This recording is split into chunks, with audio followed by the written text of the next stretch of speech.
اسی طرح سے قرآن حکیم سے یہ ثابت ہے کہ بالکل ابتدائی دور میں جو مکی دور ہے، بالکل اس کا ابتدائی زمانہ، سورہ نون کے آخر میں جو مذکور ہے کہ یہ کوشش کی گئی تھی کہ کچھ ایسے لوگوں کے ذریعے سے کہ جن کی قوت ارادی ان کی نگاہوں میں بہت مرتکز ہو جاتی ہے، یہ عملیات میں ایک خاص معاملہ یہ بھی ہوا کرتا تھا، اور اب بھی شاید کچھ لوگ یہ پریکٹس کرتے ہیں کہ اگر باقاعدہ ریاضت کر کے اپنی نگاہوں میں ایک خاص قسم کی تاثیر پیدا کر لی جائے، بلکہ مولانا امین احسن اصلاحی صاحب نے اس کا تذکرہ کیا تھا ایک مرتبہ جب زمانہ طالب علمی میں نے 2 تربیت گاہیں منعقد کی تھیں، اور اس میں درس قرآن مولانا اصلاحی صاحب نے دیا تھا کہ آج کل بھی بعض لوگ یہ کرتے ہیں کہ رات کے پچھلے پہر اٹھ کر نہا دھو کر سفید براق کپڑے پہن کر پھر بیٹھتے ہیں اور کسی بالکل سفید کاغذ پر ایک چھوٹا سا نقطہ لگاتے ہیں اور پھر نگاہوں کو اس پر جمانے اور مرتکز کرنے کی مشق کرتے ہیں۔ کتنی دیر تک پلک جھپکے بغیر آپ اس نقطے کو دیکھ سکتے ہیں۔ اگر یہ مشق کی جائے، یہ ایکسرسائز کی جائے، یہ ریاضت کی جائے تو آنکھوں میں ایک ایسی چمک پیدا ہو جاتی ہے کہ اگر گھور کر کسی کو دیکھا جائے تو اس کی قوت ارادی کو آپ مزمحل کر سکتے ہیں، وہ ایک دم دبا ہوا محسوس کرے گا اور آپ کا غلبہ اس کے اوپر ہو جائے گا نفسیاتی اعتبار سے۔ اسی طریقے کا کوئی عمل تھا جو نبی اکرم صلی اللہ علیہ وسلم پر بھی آزمایا گیا۔ لَيَزْلَقُونَكَ یہ آیا ہے سورہ نون کے آخر میں، بِأَبْصَارِهِمْ لَمَّا سَمِعُوا الذِّكْرَ، یہ لوگ چاہتے ہیں کہ اپنی نگاہوں کے ذریعے سے آپ کو پھسلا دیں، آپ کے قدم ڈگمگا دیں، آپ کی قوت ارادی کو کچل دیں۔ لما سمعوا الذکر ویقولون انہ لمجنون، جس وقت کہ سورہ نون کے آغاز میں بھی آیا ہے تذکرہ کہ حضور کو کہا گیا کہ آپ کو جنون کا کوئی عارضہ ہو گیا ہے یا آپ پر کوئی آسیب آ گیا ہے، اور آخری آیت بھی جو ہے وہ آخری حصے میں پھر اسی کا یاد آ وَإِنَّهُمْ لَيُزْلِقُونَكَ بِأَبْصَارِهِمْ لَمَّا سَمِعُوا الذِّكْرَ وَيَقُولُونَ إِنَّهُ لَمَجْنُونٌ وَمِن شَرِّ حَاسِدٍ إِذَا حَسَدَ، اور حسد کرنے والے کے حسد سے جبکہ وہ حسد کرے۔ اب حسد کے ساتھ ہی نوٹ کر لیجئے، اگرچہ یہاں تو مذکور نہیں ہے، یہ نظر کا لگ جانا، عین العین حق، بعض روایات میں آیا حضور نے فرمایا اس کے اندر اثر ہے۔ انسان کسی حاسدانہ نگاہ کے ساتھ کسی پر نگاہ ڈالتا ہے، اس میں زہر ہے، یہ نگاہیں مسموم ہیں، اس میں زہر ہے موجود، سمی اثرات ہیں اور اس کے اثرات میں تو پڑتے ہیں۔ اور یہ جیسا کہ میں عرض کر رہا تھا کہ جدید دور میں جادو کے لیے بھی مثلاً حضور کے بالوں کی ضرورت پڑی،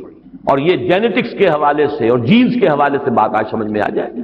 اس لیے کہ جن ارواح خبیثہ کے ذریعے سے آپ کو کام لینا ہے، وہ جادو تو وہاں پڑا ہوا ہے اس کنویں کے اندر، وہ جو بھی تاثرات ہیں انہیں تلاش کرنا ہے، ان اثرات کو اس شخص معین کو، جس شخص معین پر جادو کرنا مقصود ہے، اور اس کے وجود کا کوئی جز جس کے کہ وہی جینز ہوں گے کہ جو ان کے اپنے وجود کے ہیں، ان کے حوالے سے گویا کہ یہ ایک راستہ ہے، یہ اس کی آئیڈینٹیفیکیشن کا ایک ذریعہ ہے۔ اسی اعتبار سے یہ حسد یا یہ نگاہ کا لگ جانا، میں سمجھتا ہوں کہ آج کی فزکس اگر تھوڑی سی بھی آپ پڑھیں تو ریڈیشنز نگاہ پار ہو جاتی ہے انسان کی، ایسی بھی تو ریز ہے نا، ایکس ریز کیا ہے آپ کے وجود میں سے گزر جاتی ہے، یہ ultraviolet infrared rays, یہ تمام کی تمام ایکس ریز یہ کیا ہے، وجود کو چیر کر گزرتی ہے، تبھی تو اس فلم کے اوپر اثر پڑتا ہے جو فلم کے پیچھے لگی ہوئی اور آپ سامنے کھڑے ہوئے ہیں، آپ کی ہڈیاں علیحدہ نظر آ رہی ہیں اور گوشت جو ہے وہ علیحدہ نظر آ رہا ہے، یہ تمام چیزیں آج سمجھ میں آتی ہیں۔ اور وہ فوٹونز جن کا میں نے ابھی عرض کیا 1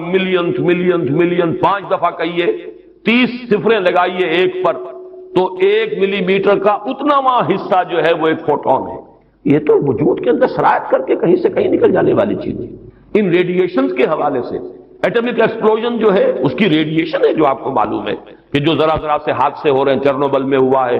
کہیں ہو گیا تھا بھوپال میں، اور اس کی پھر ریڈیشنز کے کیا کیا اثرات ہیں وہ شے نظر تو نہیں آتی، غیر مرئی چیزیں۔ آج کی دنیا میں جب آپ ESP کو مان رہے ہیں، ایکسٹرا سینسری پرسیپشن، نہ آپ کے کانوں کے ذریعے سے آپ کو پرسیپشن حاصل ہوئی ہے، نہ آنکھوں کے ذریعے سے، آپ کے سینس آرگنز انوالوڈ ہی نہیں ہے، but you are having perception, extrasensory perception. اسی طریقے سے ٹیلی پیتھی ہو رہی ہے، ایک بات آپ اپنے دل کے اندر، اپنے ذہن کے اندر جماتے ہیں، مرتکز کرتے ہیں، اور جس شخص کے ساتھ آپ چاہتے ہیں رابطہ اس تک اس بات کو منتقل کر دیتے ہیں۔ یہ سب کچھ کیا ہے؟ اس کے بعد تو اس دور میں بھی اگر کوئی لوگ بات کریں من شر حاسد اذا حسد، اور عقد کے ساتھ اس کو جوڑا گیا ہے، ومن شر النفاثات فی العقد ومن شر حاسد اذا حسد، لیکن محض ردیف یا قافیہ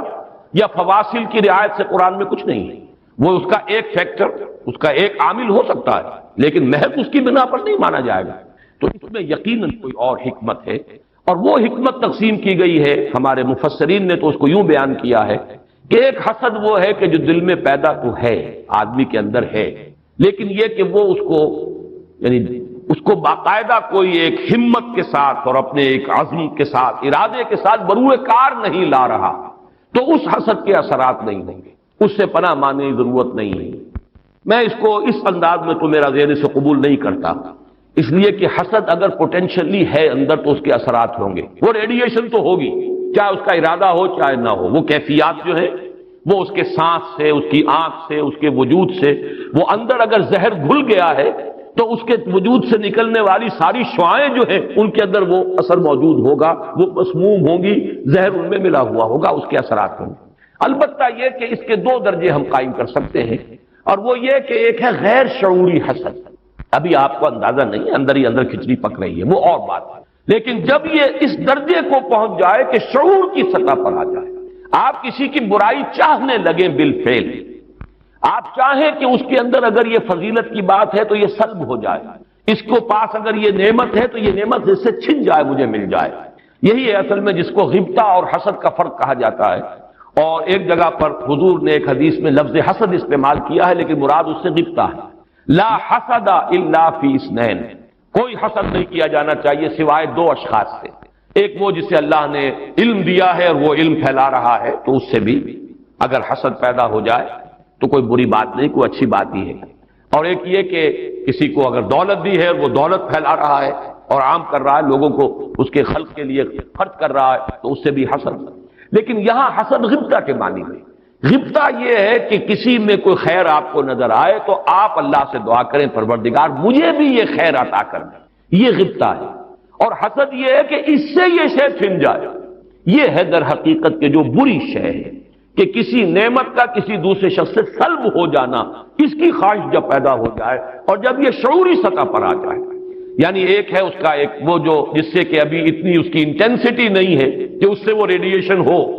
اس کی انٹینسٹی اس وقت ہوگی جبکہ وہ شعور کی سطح پر آ گئی اور انسان جو ہے جل رہا ہے حسد کی آگ میں اور چاہتا ہے کہ یہ نعمت اس سے سلب ہو جائے، یہ فضیلت جو ہے اس سے چھن جائے. تو یہ شے وہ ہے یقیناً کہ اس کے اثرات، اس کو میں اس وقت جدید فزکس کی اصطلاح میں ریڈیشن کے ذریعے سے اس میں لفظ واضح کر رہا ہوں، اس کے اثرات ممتد ہوتے ہیں. اور اس کے شر سے بھی پناہ مانگنے کی یہاں ہمیں تلقین کی گئی. تلقین محمد الرسول اللہ صلی اللہ علیہ وسلم کو ہوئی اور آپ کی وساطت سے ہم سب کو ہو رہی ہے. قل اعوذ برب الفلق من شر ما خلق ومن شر غاسق اذا وقب ومن شر النفاثات في العقد ومن شر حاسد اذا حسد. میں جب بھی یہ سورت پڑھتا ہوں تو اگرچہ یہ کہیں مجھے کوئی معصور تو یہ شے نہیں ملی ہے، لیکن اس کے فوراً بعد بالکل کسی تصنع کے بغیر میرے یہ الفاظ بھی زبان پر آ جاتے. اللہم انی اعوذ بک یا رب الفلق من شر ما خلقت ومن شر غاسق اذا وقب ومن شر النفاثات في العقد ومن شر حاسد اذا حسد. اسی طرح قل اعوذ برب الناس ملک الناس، تو وہاں بھی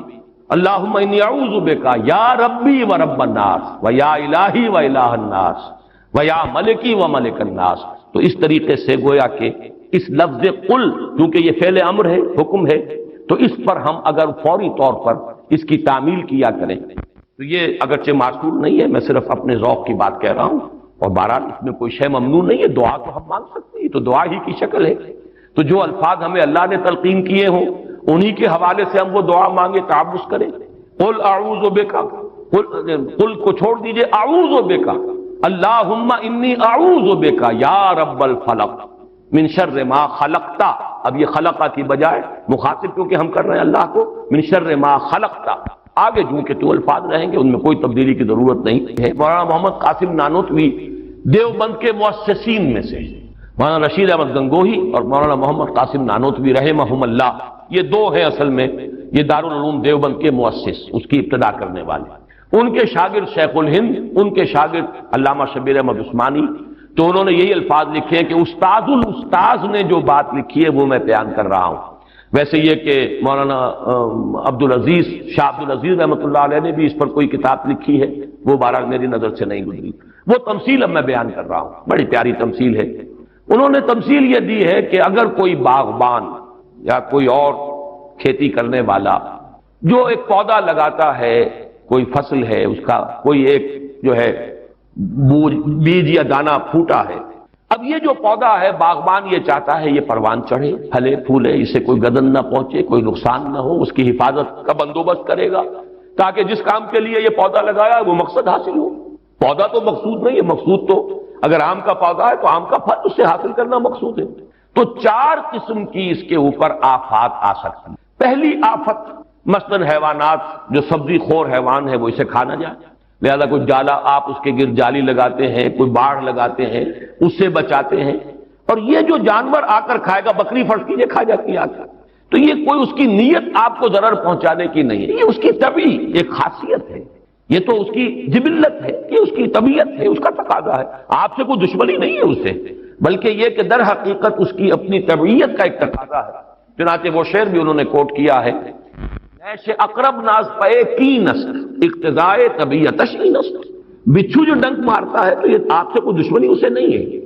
یہ اس کی طبیعت کا، اس کی جو بھی جبلت ہے اس کا تقاضا ہے۔ سانپ کے بارے میں بھی آپ کو معلوم ہے کہ عام طور پر اگر اس کو آپ کوئی نقصان نہ پہنچائیں، پاؤں پڑتا ہے سانپ پر تو وہ ڈنک مارتا ہے اور ڈستا ہے، ورنہ عام طور پر وہ حملہ نہیں کرتا، یہ اس کے دفاع کا ایک جز ہے، اس کی خلقت کا ایک جز ہے۔ ایک خطرہ تو یہاں سے آیا، آپ نے باڑ لگا دی، آج کل جو ہے جالی لگا دی جاتی ہے لوہے کی۔ دوسرا یہ کہ اس پودے کو نشو و نما کے لیے جو چیزیں ضروری ہیں اس کی کوئی روک ہو جائے، مثلا اسے دھوپ چاہیے، کوئی ایسی چیز آڑے آ جائے کہ دھوپ کی تمادت اس تک پہنچے ہی نہ، کوئی شے ایسی سایہ کی اس کے اوپر کیے رہے، یا پانی اسے چاہیے، پانی کے سوتے خشک ہو جائے، یہ دوسری آفت ہے، پودا مرجھا جائے گا، کملا جائے گا، ختم ہو جائے گا۔ تیسری چیز یہ کہ اس پر کوئی پالا پڑ جائے، اوپر سے اولے پڑ جائیں، پالا پڑ گیا، یعنی اس کی جو حرارت غریزی ہے جس سے کہ اس کی یہ پورا وجود جو ہے وہ حرارت غریزی جو ہے وہ ختم ہو جائے، اس کے نتیجے میں بھی وہ پودا ختم ہو جائے گا۔ اور آخری شکل یہ ہے کہ کوئی دشمن ہے حاسد اور وہ آئے اسے اکھاڑ کے پھینک دے آپ کو نقصان پہنچانے کی نیت سے۔ یہ 4 آفات ہیں جو اس پودے کے اوپر ممکنہ طور پر وارد ہو سکتے، یہی 4 ہیں۔ قل اعوذ برب الفلق من شر ما خلق، یہ وہ خلقت میں جو شر مضمر ہے، وہ اس کے خلقت کا جز ہے۔ نیش اقرب ناز پے کی نسل اقتضائے طبیعتش کی نسل، یہ تو اس کی طبیعت کا، خلقت کا، اس کا تقاضا ہے۔ دوسرا یہ ہے کہ وہ سورج ڈوب گیا، غروب ہو گیا، یا جیسے میں نے کہا تھا حیات معنوی یا حیات مادی کے لیے جو اسباب ضروری ہیں ان میں سے کسی کا سلسلہ منقطع ہو گیا، یہ ہے وَإِذْ شَرِّ غاسق اذا وقب۔ تیسری چیز کہ جو در حقیقت جادو کے ذریعے سے ہوتی ہے کہ اندر آپ کے کوئی ایسی شے ہو گئی جس سے آپ کے طبائع اور قوائے طبیعت جو ہے وہ کچھ شل ہو کر رہ جائے، یہ اندر سے حرارت غریزی جیسے اس پودے کی ختم ہو گئی، پالا پڑ گیا۔ جادو کا اثر یہی ہوتا ہے، یا تخبطہ الشیطان من المس جیسے آیا ہے کہ ایسی کیفیت ہو گئی کہ جیسے حواس پورے طور پر بجا نہیں ہے، حواس پورے طریقے سے قائم نہیں ہے، مجتمع نہیں ہے، تو یہ کیفیت جو ہے یہ وَمِن شَرِّ النَّفَّاثَاتِ فِي الْعُقَدِ وَمِن شَرِّ حَاسِدٍ إِذَا حَسَدَ، جیسے ایک دشمن نے آ کر دشمنی اور آپ کو گزن پہنچانے کے لیے، دشمنی نکالنے کے لیے پودے کو اکھاڑ کے پھینک دیا، ایسے ہی حاسد جو ہے وہ آپ۔ اسی طرح سے قرآن حکیم سے یہ ثابت ہے کہ بالکل ابتدائی دور میں جو مکی دور ہے، بالکل اس کا ابتدائی زمانہ، سورہ نون کے آخر میں جو مذکور ہے کہ یہ کوشش کی گئی تھی کہ کچھ ایسے لوگوں کے ذریعے سے کہ جن کی قوت ارادی ان کی نگاہوں میں بہت مرتکز ہو جاتی ہے، یہ عملیات میں ایک خاص معاملہ یہ بھی ہوا کرتا تھا، اور اب بھی شاید کچھ لوگ یہ پریکٹس کرتے ہیں کہ اگر باقاعدہ ریاضت کر کے اپنی نگاہوں میں ایک خاص قسم کی تاثیر پیدا کر لی جائے، بلکہ مولانا امین احسن اصلاحی صاحب نے اس کا تذکرہ کیا تھا ایک مرتبہ جب زمانہ طالب علمی میں نے 2 تربیت گاہیں منعقد کی تھیں، اور اس میں درس قرآن مولانا اصلاحی صاحب نے دیا تھا کہ آج کل بھی بعض لوگ یہ کرتے ہیں کہ رات کے پچھلے پہر اٹھ کر نہا دھو کر سفید براق کپڑے پہن کر پھر بیٹھتے ہیں اور کسی بالکل سفید کاغذ پر ایک چھوٹا سا نقطہ لگاتے ہیں اور پھر نگاہوں کو اس پر جمانے اور مرتکز کرنے کی مشق کرتے ہیں، کتنی دیر تک پلک جھپکے بغیر آپ اس نقطے کو دیکھ سکتے ہیں۔ اگر یہ مشق کی جائے، یہ ایکسرسائز کی جائے، یہ ریاضت کی جائے تو آنکھوں میں ایک ایسی چمک پیدا ہو جاتی ہے کہ اگر گھور کر کسی کو دیکھا جائے تو اس کی قوت ارادی کو آپ مزمحل کر سکتے ہیں، وہ ایک دم دبا ہوا محسوس کرے گا اور آپ کا غلبہ اس کے اوپر ہو جائے گا نفسیاتی اعتبار سے۔ اسی طریقے کا کوئی عمل تھا جو نبی اکرم صلی اللہ علیہ وسلم پر بھی آزمایا گیا۔ لَيَزْلَقُونَكَ یہ آیا ہے سورہ نون کے آخر میں، بِأَبْصَارِهِمْ لَمَّا سَمِعُوا الذِّكْرَ، یہ لوگ چاہتے ہیں کہ اپنی نگاہوں کے ذریعے سے آپ کو پھسلا دیں، آپ کے قدم ڈگمگا دیں، آپ کی قوت ارادی کو کچل دیں۔ لما سمعوا الذکر ویقولون انہ لمجنون، جس وقت کے سورہ نون کے آغاز میں بھی آیا ہے تذکرہ کہ حضور کو کہا گیا کہ آپ کو جنون کا کوئی عارضہ ہو گیا ہے یا آپ پر کوئی آسیب آ گیا ہے، اور آخری آیت بھی جو ہے وہ آخری حصے میں پھر اسی کا یاد آ وَإِنَّهُمْ لَيُزْلِقُونَكَ بِأَبْصَارِهِمْ لَمَّا سَمِعُوا الذِّكْرَ وَيَقُولُونَ إِنَّهُ لَمَجْنُونٌ وَمِن شَرِّ حَاسِدٍ إِذَا حَسَدَ، اور حسد کرنے والے کے حسد سے جبکہ وہ حسد کرے۔ اب حسد کے ساتھ ہی نوٹ کر لیجئے، اگرچہ یہاں تو مذکور نہیں ہے، یہ نظر کا لگ جانا، عین العین حق، بعض روایات میں آیا حضور نے فرمایا اس کے اندر اثر ہے۔ انسان کسی حاسدانہ نگاہ کے ساتھ کسی پر نگاہ ڈالتا ہے، اس میں زہر ہے، یہ نگاہیں مسموم ہیں، اس میں زہر ہے موجود، سمی اثرات ہیں اور اس کے اثرات میں تو پڑتے ہیں۔ اور یہ جیسا کہ میں عرض کر رہا تھا کہ جدید دور میں جادو کے لیے بھی مثلاً حضور کے بالوں کی ضرورت پڑی، اور یہ جینیٹکس کے حوالے سے اور جینز کے حوالے سے بات آج سمجھ میں آ جائے گی، اس لیے کہ جن ارواح خبیثہ کے ذریعے سے آپ کو کام لینا ہے وہ جادو تو وہاں پڑا ہوا ہے اس کنویں کے اندر، وہ جو بھی تاثرات ہیں انہیں تلاش کرنا ہے، ان اثرات کو اس شخص معین کو، جس شخص معین پر جادو کرنا مقصود ہے، اور اس کے وجود کا کوئی جز جس کے کہ وہی جینز ہوں گے کہ جو ان کے اپنے وجود کے ہیں، ان کے حوالے سے گویا کہ یہ ایک راستہ ہے، یہ اس کی آئیڈینٹیفیکیشن کا ایک ذریعہ ہے۔ اسی اعتبار سے یہ حسد یا یہ نگاہ کا لگ جانا، میں سمجھتا ہوں کہ آج کی فزکس اگر تھوڑی سی بھی آپ پڑھیں تو ریڈیشنز نگاہ پار ہو جاتی ہے انسان کی، ایسی بھی تو ریز ہے نا، ایکس ریز کیا ہے آپ کے وجود میں سے گزر جاتی ہے، یہ ultraviolet infrared rays, یہ تمام کی تمام ایکس ریز یہ کیا ہے، وجود کو چیر کر گزرتی ہے، تبھی تو اس فلم کے اوپر اثر پڑتا ہے جو فلم کے پیچھے لگی ہوئی اور آپ سامنے کھڑے ہوئے، آپ کی ہڈیاں علیحدہ نظر آ رہی ہیں اور گوشت جو ہے وہ علیحدہ نظر آ رہا ہے، یہ تمام چیزیں آج سمجھ میں آتی ہیں۔ اور وہ فوٹونز جن کا میں نے ابھی عرض کیا 1 ملین 5 دفعہ کہیے، 30 صفریں لگائیے ایک پر تو 1 ملی میٹر کا اتناواں حصہ جو ہے وہ ایک فوٹون ہے، یہ تو وجود کے اندر سرایت کر کے کہیں سے کہیں نکل جانے والی چیزیں۔ ان ریڈیشنز کے حوالے سے ایٹمک ایکسپلوژن جو ہے اس کی ریڈیشن ہے جو آپ کو معلوم ہے کہ جو ذرا ذرا سے حادثے ہو رہے ہیں، چرنوبل میں ہوا ہے، کہیں ہو گیا تھا بھوپال میں، اور اس کی پھر ریڈیشنز کے کیا کیا اثرات ہوئے وہ شے نظر تو نہیں آتی، غیر مرئی چیزیں۔ آج کی دنیا میں جب آپ ESP کو مان رہے ہیں، ایکسٹرا سینسری پرسپشن، نہ آپ کے کانوں کے ذریعے سے آپ کو پرسپشن حاصل ہوئی ہے، نہ آنکھوں کے ذریعے سے، آپ کے سینس آرگنز انوالوڈ ہی نہیں ہے، but you are having perception, extrasensory perception. اسی طریقے سے ٹیلی پیتھی ہو رہی ہے، ایک بات آپ اپنے دل کے اندر، اپنے ذہن کے اندر جماتے ہیں، مرتکز کرتے ہیں، اور جس شخص کے ساتھ آپ چاہتے ہیں رابطہ اس تک اس بات کو منتقل کر دیتے ہیں۔ یہ سب کچھ کیا ہے؟ اس کے بعد تو اس دور میں بھی اگر کوئی لوگ بات کریں من شر حاسد اذا حسد، اور عقد کے ساتھ اس کو جوڑا گیا ہے، ومن شر النفاثات فی العقد ومن شر حاسد اذا حسد، لیکن محض ردیف یا قافیہ یا فواصل کی رعایت سے قرآن میں کچھ نہیں ہے، وہ اس کا ایک فیکٹر، اس کا ایک عامل ہو سکتا ہے، لیکن محض اس کی بنا پر نہیں مانا جائے گا، تو اس میں یقیناً کوئی اور حکمت ہے، اور وہ حکمت تقسیم کی گئی ہے۔ ہمارے مفسرین نے تو اس کو یوں بیان کیا ہے کہ ایک حسد وہ ہے کہ جو دل میں پیدا تو ہے، آدمی کے اندر ہے، لیکن یہ کہ وہ اس کو یعنی اس کو باقاعدہ کوئی ایک ہمت کے ساتھ اور اپنے ایک عزم کے ساتھ، ارادے کے ساتھ بروئے کار نہیں لا رہا، تو اس حسد کے اثرات نہیں ہوں گے، اس سے پناہ ماننے کی ضرورت نہیں ہے۔ میں اس کو اس انداز میں تو میرا ذہن سے قبول نہیں کرتا،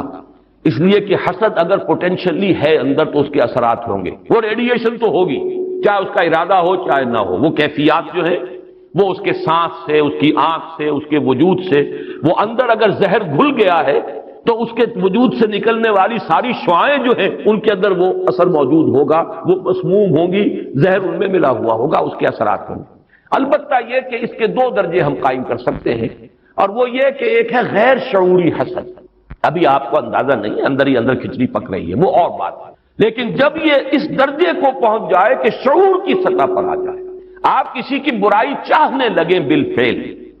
آپ چاہیں کہ اس کے اندر اگر یہ فضیلت کی بات ہے تو یہ سلب ہو جائے، اس کو پاس اگر یہ نعمت ہے تو یہ نعمت اس سے چھن جائے، مجھے مل جائے، یہی ہے اصل میں جس کو غبطہ اور حسد کا فرق کہا جاتا ہے۔ اور ایک جگہ پر حضور نے ایک حدیث میں لفظ حسد استعمال کیا ہے، لیکن مراد اس سے غبطہ ہے۔ لا حسد الا فی اثنین، کوئی حسد نہیں کیا جانا چاہیے سوائے دو اشخاص سے،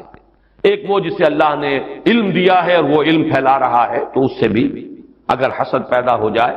تو کوئی بری بات نہیں، کوئی اچھی بات ہی ہے، اور ایک یہ کہ کسی کو اگر دولت دی ہے اور وہ دولت پھیلا رہا ہے اور عام کر رہا ہے، لوگوں کو اس کے خلق کے لیے خرچ کر رہا ہے، تو اس سے بھی حسد۔ لیکن یہاں حسد غبطہ کے معنی میں، غبطہ یہ ہے کہ کسی میں کوئی خیر آپ کو نظر آئے تو آپ اللہ سے دعا کریں پروردگار مجھے بھی یہ خیر عطا کر دیں، یہ غبطہ ہے۔ اور حسد یہ ہے کہ اس سے یہ شے چھن جائے، یہ ہے در حقیقت کہ جو بری شے ہے کہ کسی نعمت کا کسی دوسرے شخص سے سلب ہو جانا، اس کی خواہش جب پیدا ہو جائے اور جب یہ شعوری سطح پر آ جائے، یعنی ایک ہے اس کا ایک وہ جو جس سے کہ ابھی اتنی اس کی انٹینسٹی نہیں ہے کہ اس سے وہ ریڈیشن ہو، اس کی انٹینسٹی اس وقت ہوگی جبکہ وہ شعور کی سطح پر آ گئی اور انسان جو ہے جل رہا ہے حسد کی آگ میں اور چاہتا ہے کہ یہ نعمت اس سے سلب ہو جائے، یہ فضیلت جو ہے اس سے چھن جائے، تو یہ شے وہ ہے یقیناً کہ اس کے اثرات، اس کو میں اس وقت جدید فزکس کی اصطلاح میں ریڈیشن کے ذریعے سے اس میں واضح کر رہا ہوں، اس کے اثرات ممتد ہوتے ہیں، اور اس کے شر سے بھی پناہ مانگنے کی یہاں ہمیں تلقین کی گئی۔ تلقین محمد الرسول اللہ صلی اللہ علیہ وسلم کو ہوئی اور آپ کی وساطت سے ہم سب کو ہو رہی ہے۔ قل اعوذ برب الفلق من شر ما خلق ومن شر غاسق اذا وقب ومن شر النفاثات فی العقد ومن شر حاسد اذا حسد۔ میں جب بھی یہ سورت پڑھتا ہوں تو اگرچہ یہ کہیں مجھے کوئی معصور تو یہ شے نہیں ملی ہے، لیکن اس کے فوراً بعد بالکل کسی تصنع کے بغیر میرے یہ الفاظ بھی زبان پر آ جاتے، اللہم انی اعوذ بک یا رب الفلق من شر ما خلقت ومن شر غاسق اذا وقب ومن شر النفاثات فی العقد ومن شر حاسد اذا حسد۔ اسی طرح قل اعوذ برب الناس ملک الناس، تو وہاں بھی اللہم انی اعوذ بک یا ربی و رب الناس و یا الہی و الہ الناس و یا ملکی و ملک الناس۔ تو اس طریقے سے گویا کہ اس لفظ قل کیونکہ یہ فعل امر ہے، حکم ہے، تو اس پر ہم اگر فوری طور پر اس کی تعمیل کیا کریں تو یہ اگرچہ معصور نہیں ہے، میں صرف اپنے ذوق کی بات کہہ رہا ہوں، اور بہرحال اس میں کوئی شے ممنوع نہیں ہے، دعا تو ہم مانگ سکتے ہیں، تو دعا ہی کی شکل ہے، تو جو الفاظ ہمیں اللہ نے تلقین کیے ہوں انہی کے حوالے سے ہم وہ دعا مانگے، تعوذ کریں۔ قل اعوذ بک، قل کو چھوڑ دیجئے، اعوذ بک، اللہم انی اعوذ بک یا رب الفلق من شر ما خلقتا، اب یہ خلقہ کی بجائے مخاطب کیونکہ ہم کر رہے ہیں اللہ کو، من شر ما خلقتا، آگے جو کہ تو الفاظ رہیں گے ان میں کوئی تبدیلی کی ضرورت نہیں ہے۔ مولانا محمد قاسم نانوتوی دیوبند کے مؤسسین میں سے، مولانا رشید احمد گنگوہی اور مولانا محمد قاسم نانوتوی رحمہم اللہ، یہ دو ہیں اصل میں یہ دارالعلوم دیوبند کے مؤسس، اس کی ابتدا کرنے والے۔ ان کے شاگرد شیخ الہند، ان کے شاگرد علامہ شبیر احمد عثمانی،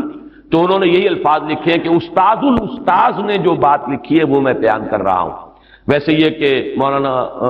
عبدالعزیز شاہ عبدالعزیز رحمۃ اللہ علیہ نے بھی اس پر کوئی کتاب لکھی ہے، وہ بہرحال میری نظر سے نہیں گزری، وہ تمثیل اب میں بیان کر رہا ہوں، بڑی پیاری تمثیل ہے۔ انہوں نے تمثیل یہ دی ہے کہ اگر کوئی باغبان یا کوئی اور کھیتی کرنے والا جو ایک پودا لگاتا ہے، کوئی فصل ہے، اس کا کوئی ایک جو ہے بیج یا دانہ پھوٹا ہے، اب یہ جو پودا ہے باغبان یہ چاہتا ہے یہ پروان چڑھے، پھلے پھولے، اسے کوئی گدن نہ پہنچے، کوئی نقصان نہ ہو، اس کی حفاظت کا بندوبست کرے گا تاکہ جس کام کے لیے یہ پودا لگایا وہ مقصد حاصل ہو۔ پودا تو مقصود نہیں ہے، مقصود تو اگر آم کا پودا ہے تو آم کا پھل اس سے حاصل کرنا مقصود ہے۔ تو چار قسم کی اس کے اوپر آفات آ سکتی ہیں۔ پہلی آفت مثلاً حیوانات، جو سبزی خور حیوان ہے وہ اسے کھا نہ جائے، لہذا کوئی جالا آپ اس کے گرد جالی لگاتے ہیں، کوئی باڑ لگاتے ہیں، اس سے بچاتے ہیں، اور یہ جو جانور آ کر کھائے گا، بکری فرض کیجیے کھا جاتی ہے آ کر، تو یہ کوئی اس کی نیت آپ کو ضرر پہنچانے کی نہیں ہے، یہ اس کی طبعی ایک خاصیت ہے یہ تو اس کی جبلت ہے، یہ اس کی طبیعت ہے، اس کا تقاضا ہے، آپ سے کوئی دشمنی نہیں ہے اسے، بلکہ یہ کہ در حقیقت اس کی اپنی طبیعت کا ایک تقاضا ہے۔ چنانچہ وہ شعر بھی انہوں نے کوٹ کیا ہے، نیش اقرب ناز پے کی نسل اقتضائے طبیعتش کی نسل، بچھو جو ڈنک مارتا ہے تو یہ آپ سے کوئی دشمنی اسے نہیں ہے، یہ اس کی طبیعت کا، اس کی جو بھی جبلت ہے اس کا تقاضا ہے۔ سانپ کے بارے میں بھی آپ کو معلوم ہے کہ عام طور پر اگر اس کو آپ کوئی نقصان نہ پہنچائیں، پاؤں پڑتا ہے سانپ پر تو وہ ڈنک مارتا ہے اور ڈستا ہے، ورنہ عام طور پر وہ حملہ نہیں کرتا، یہ اس کے دفاع کا ایک جز ہے، اس کی خلقت کا ایک جز ہے۔ ایک خطرہ تو یہاں سے آیا، آپ نے باڑ لگا دی، آج کل جو ہے جالی لگا دی جاتی ہے لوہے کی۔ دوسرا یہ کہ اس پودے کو نشو و نما کے لیے جو چیزیں ضروری ہیں اس کی کوئی روک ہو جائے، مثلا اسے دھوپ چاہیے، کوئی ایسی چیز آڑے آ جائے کہ دھوپ کی تمادت اس تک پہنچے ہی نہ، کوئی شے ایسی سایہ کی اس کے اوپر کیے رہے، یا پانی اسے چاہیے، پانی کے سوتے خشک ہو جائیں، یہ دوسری آفت ہے، پودا مرجھا جائے گا، کمڑا جائے گا، ختم ہو جائے گا۔ تیسری چیز یہ کہ اس پر کوئی پالا پڑ جائے، اوپر سے اولے پڑ جائیں، پالا پڑ گیا، یعنی اس کی جو حرارت